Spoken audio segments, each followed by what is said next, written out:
পশ্চিম মেদিনীপুরের ডোবরা ব্লকের গোলগ্রাম অঞ্চলে সাত্তামলি এবং যোধ মথুরা গ্রামের এই ছবি এখন সোশ্যাল মিডিয়ায় ভাইরাল। চোখের সামনে দেখা যাচ্ছে কাদায় ভরা রাস্তা দিয়ে কয়েকজন গ্রামবাসী খাটিয়া কাঁধে নিয়ে এগিয়ে চলছেন, কারণ এই রাস্তা দিয়ে অ্যাম্বুলেন্স নিয়ে যাওয়া কার্যত অসম্ভব হয়ে পড়েছে।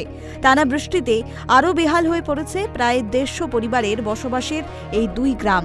সেখানেই এই দুই গ্রামের সংযোগকারী রাস্তার বেহাল দশা। কোথাও হাঁটু সমান কাদা, কোথাও জমে রয়েছে জল। স্কুল পড়ুয়া থেকে শুরু করে কর্মজীবন মানুষ প্রতিদিন এই দুর্ভোগের সঙ্গে লড়াই করে চলছেন। কিন্তু সমস্যার ভয়াবহতা সবচেয়ে বেশি বোঝা যায় জরুরি পরিস্থিতিতে। অসুস্থ এক প্রবীণকে হাসপাতালে নিয়ে যেতে প্রয়োজন ছিল অ্যাম্বুলেন্সের, কিন্তু রাস্তার অবস্থার কারণে গ্রামে ঢুকতে রাজি হয়নি অ্যাম্বুলেন্স। শেষ পর্যন্ত কোনো উপায় না পেয়ে খাটিয়ায় করে রোগীকে নিয়ে রওনা দেয় পরিবারের সদস্য এবং প্রতিবেশীরা। আমি মোহন হই, সাত্তামলি গ্রামের একজন অধিবাসী। আমাদের রাস্তা দীর্ঘদিনের বেহাল রাস্তা। 2011 সালে সিপিএম যখন চলে যায় তখন কিছু মোরাম দেওয়া হয়েছিল, সেই মোরাম আজ শেষ হয়ে গেছে এবং রাস্তাটি পুরো কাদায় পরিপক্ক। আমাদের গ্রামের স্কুলের ছাত্রছাত্রীরা তারা স্কুলে যেতে পারছে না। গ্রামের ইতিমধ্যে একজন মেয়ে দিন কয়েক আগে পণ্ডিতপাড়ায় তিনি দাতাকে রাস্তায় নিয়ে যেতেই তিনি মারা গেলেন। গ্রামবাসীদের অভিযোগ, রাস্তা সংস্কারের জন্য বহুবার বিডিও, বিধায়ক এবং পঞ্চায়েতের কাছে আবেদন জানানো হয়েছে। লিখিত অভিযোগও জমা পড়েছে, কিন্তু দীর্ঘদিন ধরে সমস্যার কোনো স্থায়ী সমাধান হয়নি বলেই দাবি তাদের।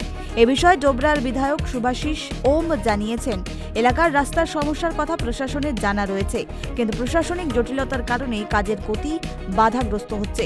দ্রুত রাস্তা সংস্কারের উদ্যোগ নেওয়া হবে বলে আশ্বাস দিয়েছেন তিনি।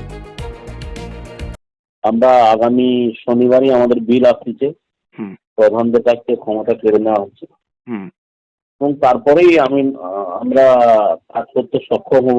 অঞ্চলের বিষয়গুলো নিয়ে বা বিডিও অফিসের বিষয়গুলো নিয়ে সঠিকভাবে এগিয়ে যাওয়া, ঢালাই করা যায় বা পিচের ব্যবস্থা বা মোরমের ব্যবস্থা যাই করা হোক, সেটা এখন স্থবিরতায় ভুগছে।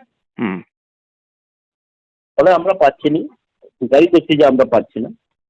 তবে আগামী দিনে সরকার যখন সচল হবে আমি চেষ্টা করবো। ওখানে আমার কাছে অভিযোগ এসছে, শুধু এইটা নয়, ডেবরাতে 90% রাস্তাই খারাপ।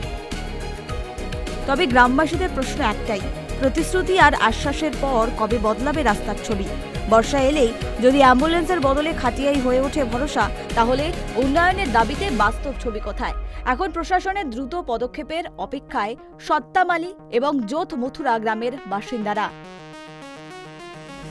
পশ্চিম মেদিনীপুর থেকে শুভ চক্রবর্তীর রিপোর্ট, KTV বাংলা।